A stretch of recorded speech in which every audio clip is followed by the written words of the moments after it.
Pada kesempatan ini, jemaah yang saya hormati, saya akan mengkaji tentang rasa benci.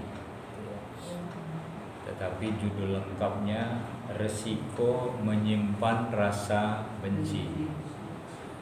Kalau saya tanya, di antara kita ini ada nggak kira-kira yang menyimpan rasa benci pada seseorang? Alhamdulillah jujur ya. Tapi menurut saya itu suatu hal yang manusiawi. Jadi kita mungkin menyenangi seseorang, tetapi bisa juga kita kadang-kadang membenci seseorang. Dan rasa benci ini dalam kehidupan kita itu mudah kita lihat loh. Mudah kali kita itu membenci satu kelompok, membenci satu partai, membenci satu tokoh, membenci satu suku, membenci satu masyarakat. Ya. Mudah sekali. Ya. Nah, sifat ini mestinya kita harus jauhi. Ya. Jangan kita itu memendam kebencian pada seseorang itu, dan kebencian itu menjadi semacam barang antik dalam diri kita karena kita simpan gitu. Makanya saya ingin membahas pada malam ini apa resiko ya menyimpan rasa benci. Jadi kalau ada di antara kita yang menyimpan rasa benci, itu ada resikonya. Nah, ini akan saya jelaskan satu persatu menjelang pukul 9 ini nanti. Paling tidak ini ada beberapa jamaah ya yang akan saya sampaikan resiko menyimpan rasa benci. Dan saya berharap kita tidak memiliki sifat ini, sifat mudah menyimpan rasa benci. Karena kalau ternyata kita menyimpannya, itu ada resiko yang akan kita dapatkan. Nah, resiko yang pertama kalau kita menyimpan rasa benci itu adalah putusnya silaturahmi. Jadi kalau kita membenci seseorang, membenci suatu masyarakat, kelompok, organisasi, partai, itu biasanya silaturahminya terputus. Saya tanya lagi jemaah, kalau kita membenci seseorang, kira-kira kalau lebaran kita mau gak ke rumah orang itu? Ogah biasanya. Kalau mau bagus loh Pak ya. Tapi kalau kita benci, kok rumah ini dilewati? Ogah, aku sih musuhan. Gitu. Loh, si anu kok ndak salaman? Dalam hati, orang tak salam dilewati. Yang lain disalami gitu. Khusus orang itu tidak disalami. Ya. Itu sering gitu. Saya kadang enggak, loh, kok ada orang enggak menyalami yang satu apa yang dia lupa gitu kan. Ya. Padahal di depannya.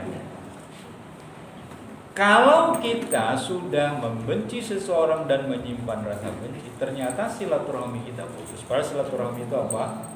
Menyambung hubungan kasih sayang. Kalau kita membenci seseorang, ternyata bisa memutus hubungan kasih sayang. Gimana mau kasih sayang mau kita benci? Ya. Gimana mau kita menolong mau kita benci? Gimana mau kita main ke rumahnya mau kita benci? Ya. Bahkan ada misal dari kita dapat kabar, si anu sakit loh gitu kan. Ayo kita tilik jenengan mawon gitu kan. Nah, kita perlu patut curiga. Kenapa gitu ya? Asal lo kok enggak berangkat gitu kan. Ini bisa-bisa seperti itu. Dan biasanya kalau orang yang terdekat dengan kita dia akan bicara itu. Kok enggak ikut? Saya enggak senang sama dia. Dia sakit dapat karma saya. Apalagi kalau di belakangnya pakai kata syukur. Nah, gitu kan. Nauzubillahi min. Jangan diputus silaturahmi. Kalau kita sudah punya teman, sudah punya kawan, sudah punya sahabat, sudah punya keluarga yang sudah ada itu, kita jaga, kita rekatkan. Jangan kita putus silaturahmi. Tetapi ternyata silaturahmi itu bisa memutuskan hubungan kita ya, karena kita benci pada seseorang atau kelompok. Lalu yang kedua, risiko menyimpan rasa benci itu hidup tidak tenang. Ya. Hidup yang ingin kita jalani itu adalah hidup yang bahagia, bahagia secara batiniah dan bahagia secara zahiriah. Secara batin, hati kita itu bahagia, tenang, nyaman, happy, senang. Tetapi kalau orang yang membenci, bagaimana dia mungkin senang ketika bertemu atau melihat orang yang dibenci? Kadang-kadang di jalan tuh papasan di gang, bukan gang sini ya, ini gang senggol ini, karena mepet banget. Kalau ketemu tuh, gitu nggak jadi tuh, dia menggok di jalan. Gitu ya. Karena hatinya tuh nggak tenang, sebel dia melihat orang itu. Kalau bisa itu jangan sampai ketemu. Kalau bisa jangan bersua lagi dengan dia. Itulah rasa benci. Ya. Kebalikan dari rasa suka. Kalau kita rasa suka kan seperti orang rindu itu. Ya, rindu pada anaknya, rindu pada keluarga, suami, istri kalau berpisah gitu ya. Jauh, kangen pengen ketemu. Karena yang ada rasa senang. Ya. Orang mudik itu kan yang membuat orang berpayah-payah pulang kampung itu kan karena rindu, baik. Rindu ingin ketemu kampung halaman, rindu ketemu dengan keluarga, kan rindu mantan ya. Kalau udah tua-tua mungkin nggak, kalau yang muda masih bagusnya. Ya. Orang rela itu pulang jauh-jauh, tapi orang nggak merasakan itu karena rindu ingin ketemu dengan keluarga, menghilangkan rasa capek dan segala macam. Ya ada rasa suka, tapi ketika kita tidak suka pada seseorang, ya karena ada rasa benci itu hati itu ya jauh lah dari rasa bahagia. Yang ketiga, risiko menyimpan rasa benci itu adalah kita kadang bersikap tidak adil. Kalau kita benci pada seorang, tidak adil. Apa contohnya? Kita benci sama bapak ibunya, anaknya katut. Gitu loh. Kamu anak siapa? Anak saya. Oh, Rasito, kamu gak dikasih. Ini Pak, jadi tidak adil kita itu. Padahal misalnya kita lagi bagi permen, gitu kan. Biasa anak-anak bagi permen, ada anak kecil gitu kan. Kamu anak siapa sih? Kamu anak siapa? Anak saya. Oh, musuhnya. Kamu gak jadi. Gimana coba? Apa salah anak tersebut? Wong kita bermasalah dengan ayah ibunya kok. Kenapa anaknya yang jadi? Ya. Nah, ini kadang-kadang membuat kita itu tidak adil. Makanya kita nggak boleh memendam rasa benci itu. Karena rasa benci itu ternyata membuat kita tidak bisa berlaku adil. Padahal adil itu kan kita tidak melihat siapa ya, melihat apa, tidak. Ya, kalau kita ingin berikan sesuatu itu ya berikan, lakukan secara adil. Ya. Dan ketika kita berlaku adil, si anu dikasih ini kok nggak dikasih, kita sudah berlaku tidak adil. Si anu disayang, si anunya tidak, itu juga kita berlaku tidak adil. Ya. Sebagaimana biasanya kita tidak adil pada anak-anak kita. Insya Allah tidak jamaah ini ya. Anaknya yang pinter dengan anaknya yang tidak pinter, jangan sampai kita tidak adil memperlakukan mereka. Ini kalau anak yang pinter dipuja, dipuji, tapi kalau giliran ketemu sama anaknya yang gak pinter, marahi aja bawaan, gitu kan? Karena kita gak adil kadang pada anak kita sendiri. Yang keempat, resiko menyimpan rasa benci itu energi kita terbuang percuma. Ya. Kadang kita marah dengan kebencian itu, dan itu membuat kita lelah. Di dalam teori psikologi yang saya baca, ternyata emosi yang berlebih-lebihan itu, apalagi didasari oleh rasa dendam, rasa tidak suka, rasa benci, rasa amarah, itu membuat kita mudah capek. Ya.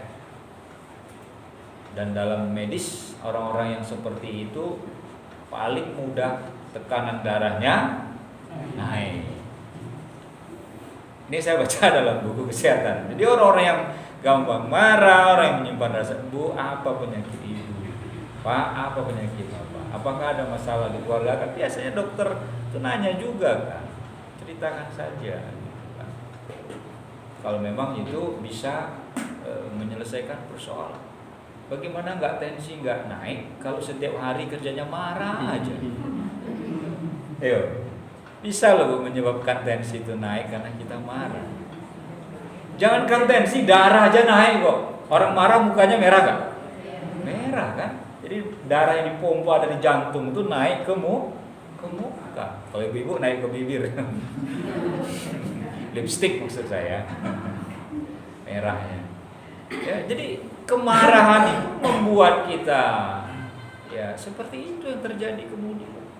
Energi kita tuh habis. Makanya ibu-ibu, bapak sekalian jemaah, kalau kita habis marah itu, kita tuh capek. Ya. Boleh kalau orang marah itu kan semuanya kan tegang gitu. Iya kan? Otot-otot pun tegang gitu. Pikiran tegang, gitu kan? Makanya kita itu harus mampu menetralisir, harus mampu menenangkan, harus mampu menyalurkan tenaga kita kepada hal-hal yang baik. Yang kelima, ya, tidak ingat kebaikan orang yang dibenci. Sejajahnya orang, seburu-burunya orang, itu minimal orang itu sedikit punya kebaikan, Pak. Ya. Orang jahat itu juga punya naluri baik dan tentu punya hal positif dalam dirinya. Apalagi orang yang kita benci itu kadang-kadang dia hanya melakukan satu kesalahan, kebaikan yang sebelumnya itu dianggap tidak ada. Banyak kan gitu. Nas setahun hilang karena hujan sehari. Nah, tuh sering tuh pepatahnya gitu. Iya. Walau panas setahun tapi hujan sehari hilang, itu panas kerasa ya karena hujan sehari. Dan kebaikan-kebaikan orang itu yang begitu banyak hanya karena dia melakukan satu kesalahan, sudah kita anggap semuanya dia salah. Contohnya apa? Orang yang jatuh cinta pada seseorang, lalu orang yang dia cintai itu menyakiti dia. Dan orang yang menyakiti dia itu adalah laki-laki. Setelah itu dia menganggap bahwa semua laki-laki itu jahat. Ada perempuan juga seperti itu gitu kan. Dianggap dia jahat oleh seorang laki-laki karena dia melakukan satu kesalahan dan semua dianggap bahwa perempuan itu jahat. Tidak bisa satu dinilai untuk mewakili semua penilaian. Ya. Kita tuh harus objektif. Tapi ternyata faktanya seperti itu. Jadi satu kesalahan itu tidak mewakili semua perbuatan yang sudah dilakukan sebelumnya. Tapi kan kita sering seperti itu. Nah, karenanya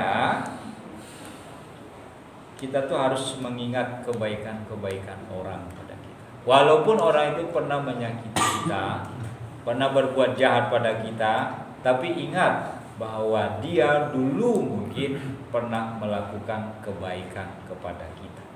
Keenam, ya, pikiran sering kacau, ya. Jadi resiko menyimpan rasa dendam itu pikiran kita itu suka tidak concern, suka tidak fokus. Kenapa kita begitu? Ya karena kita memendam rasa benci itu tadi. Memendam rasa benci yang kita, dan membuat kita itu, coba kadang-kadang kita ada masalah ketemu seseorang lalu kita marah-marah sama dia, lalu kita benci. Saat itu kita melakukan sesuatu yang serius, apa kita sedang mengetik, apakah kita itu sedang berpidato, apakah kita itu sedang berdiskusi, itu kadang-kadang bisa saja omongan kita ngelantur atau kita tidak fokus. Kenapa? Ya karena pikiran kita kacau karena rasa benci itu tadi. Kita ketemu sama orangnya yang sudah lama kita nggak ingin ketemu dengan dia. Kok dilalanya di acara yang kita ada di situ orangnya ketemu dan muncul rasa benci tadi, sehingga kita tidak fokus. Gitu Bapak. Jadi ternyata memendam rasa benci itu membuat pikiran kita itu kacau. Maka jangan kita memendam rasa benci itu.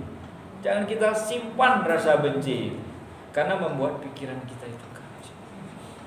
Ya kalau ada orang-orang yang kita benci itu misalnya dia benci kita silakan, tetapi kita jangan sampai membenci orang tersebut. Karena ternyata sangat luar biasa pengaruhnya sifat benci. Banyak ya, ada satu lagi nih. Sekarang yang ketujuh, mendendam seumur hidup dan ingin membalasnya. Wow, ini paling repot ya. Kenapa? Ternyata rasa benci itu dia menggumpal ya, mengkristal, dan yang muncul dalam diri kita adalah kita ingin membalasnya. Kalau membalas itu artinya kita tuh tambah rasa benci dengan dendam. Karena kalau orang dendam itu kan gitu kan, nggak suka pada seseorang dan ingin membalaskan ketidaksukaannya pada orang tersebut. Dan ini berbahaya. Makanya kita kan sering melihat bahwa ada orang tiba-tiba ditusuk aja oleh orang lain. Padahal tidak tahu ada masalah, ternyata masalahnya sekian tahun yang lalu. Tapi diusut ketika ketangkap orang yang nusuk itu, ternyata dia punya dendam pada orang tersebut. Dendam itu dimulai dari apa? Rasa benci. Jadi bahayanya sikap benci itu seperti itu, sifat benci. Kita bisa menyimpan rasa dendam yang sekian lama dan kita ingin membalaskan rasa dendam itu supaya apa? Biasanya kita melakukan itu supaya kita itu puas rasanya kita. Padahal kita puas di atas penderitaan orang lain dan penderitaan diri kita sendiri. Memang kalau kita ketika membalas dendam itu orangnya celaka, ya, apakah kita bahagia sesungguhnya? Tidak. Tak ada orang yang bahagia ketika balas dendam. Kalau dia mungkin merasa atau dia mengatakan, oh saya puas, sudah terbalas dendam saya, itu hanya sesaat, Bapak Ibu. Tetapi ketika akal sehatnya muncul, ya, ketika naluri manusianya itu muncul, maka dia, kenapa saya kok segitu teganya saya kepada orang yang saya balaskan dendam saya, orang yang saya benci. Apalagi ketika nanti mau minta maaf pada orang tersebut, karena kita menyadari ternyata orang itu sudah tidak bisa kita temui. Apakah orang itu sudah meninggal atau orang itu sudah pindah dari rumahnya yang biasa kita bisa jumpai. Na'udzubillahi min dzalik. Ini bahayanya sifat benci. Makanya kalau kita sekarang membenci satu kelompok, membenci satu partai politik, membenci satu masyarakat, cobalah kita menyadari diri kita bahwa tidak ada untungnya kita membenci.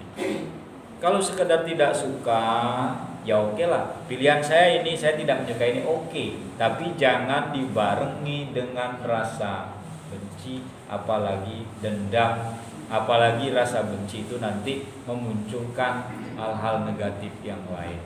Kita sudah diingatkan oleh Allah dalam surat Maryam, ya, di mana Allah mengatakan, innalladzina amanu wa amilus sholihat sayaj'alu lahumur rahmanu wudda.